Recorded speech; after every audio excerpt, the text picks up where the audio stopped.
দারিদ্র পরিবারটিকে কঠোর পরীক্ষার মাঝখানে ফেলে দিয়েছে, তবুও থেমে থাকেনি স্বপ্ন দেখা। এই ভাঙা ঘরেই জন্ম হচ্ছে শিল্পীর। করোনা মহামারীর সময় যখন গোটা দেশ থমকে গিয়েছিল, তখন সচেতনতার গান গেয়ে মানুষের মন ছুঁয়েছিল অভিষেক। ক্লাস 7-এ পড়া অভিষেকের গলায় সুরের ঝংকার, তবে তার নিজের বাড়ির চাল ভেঙে পড়ছে। একটি ছোট্ট ভাঙাচোরা ঘরে 5 জনের ঠাঁই। বাবা তারক সারার দিনমজুরিতে কোনো রকমের সংসার চলে। সুরের সাধনা কিন্তু থেমে যায়নি তাতে।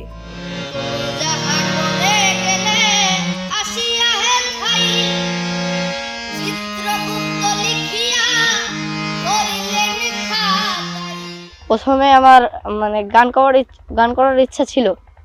তো আমি জয়দেবের মেলায় যেতাম বাবার সাথে। তো বাবা আমাকে নিয়ে যেত, আমার গান ভালো লাগতো, তো আমি গান শুনে নাচতাম। তো তখন থেকে আমার মনে হয়েছিল যে আমি বড় হয়ে গায়ক হব।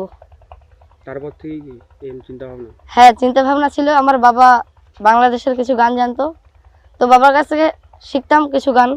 শিখতে শিখতে শিখতে হারমোনিয়ামটা কি করে শিখলাম আমি বলতে পারবো না। হারমোনিয়াম কি বাবাই কিনে দিয়েছিল? হ্যাঁ, বাবা প্রথমে কিনে দিয়েছিল, তারপর বর্ধমান থেকে জেলা পরিষদের থেকে লোক এসেছিল, দিয়ে ওই প্রচেষ্টা পূর্ব বর্ধমান দিয়ে আমাকে হারমোনিয়ামটা দিয়ে গেছিল।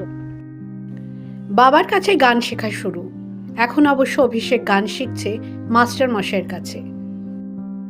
বাবার কাছ থেকে শিক্ষা নিয়েছিলাম। তো আমাদের মাস্টার আছে, আমার পুরুলিয়া থেকে এসেছিল, তো এখানে এসে থাকতেন, তো ওনার কাছ থেকে আমার গান শেখা। এখন বাউল গান অভিষেকের প্রথম পছন্দ।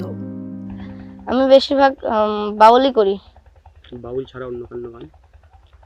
লোকগীতি গাই। অভিষেক স্বপ্ন দেখে নিশ্চয়ই একদিন বড় গায়ক হবে সে, তারপর সারিয়ে ফেলবে ভাঙা ঘরখানি।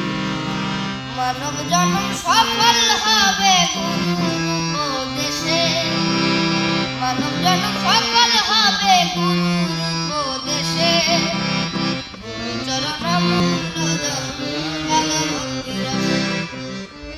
তো আপনারা তো দেখতেই পাচ্ছেন আমাদের ঘরের অবস্থা। তো ঝড়ঝাপটে আমাদের বাড়িতে হালকা ভেঙে যায়, আর দিনের বেলায় এমনি রোদ ঢোকে, কি করে গানটা গাইবো। তো তাও আমি আস্তে আস্তে এগিয়ে যাই আমার বাবার সাপোর্টে। এই বাড়িতে রাতের বেলায় থাকতে কতটা অসুবিধা? খুবই খুবই ভয়ঙ্কর অসুবিধা হয়। তার মধ্যে গান শিখে যাচ্ছে। হ্যাঁ, ভয় লাগে না এই বাড়ির মধ্যে? লাগলেও কি করব।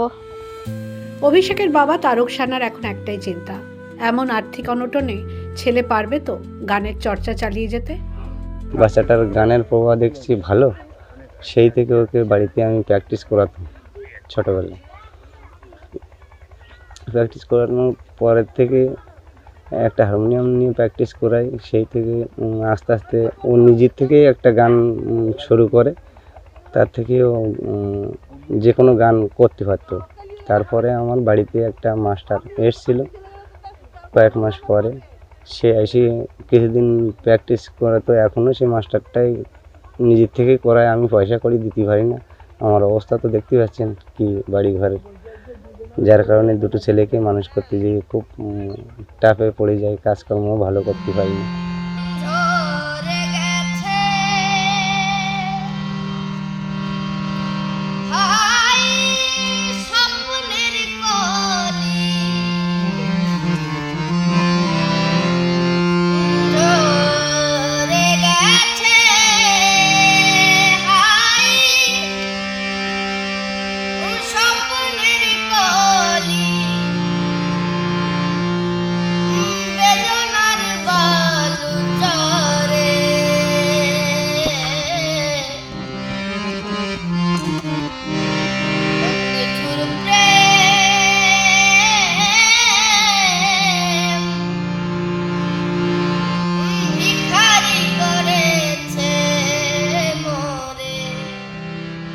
দুই শিশুপুত্র অভিষেক ও কৌস্তব, বৃদ্ধা মা আর বিধবা দিদি, এই নিয়েই বাস তারকবাবুর।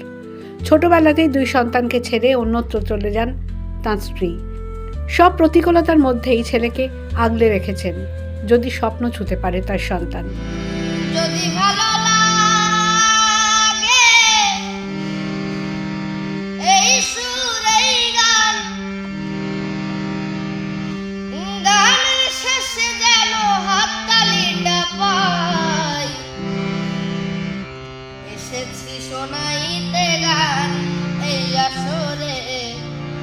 সকলকে প্রণাম জানাই। বর্ধমান থেকে চন্দন ঘোষের রিপোর্ট, দ্য ওয়াল।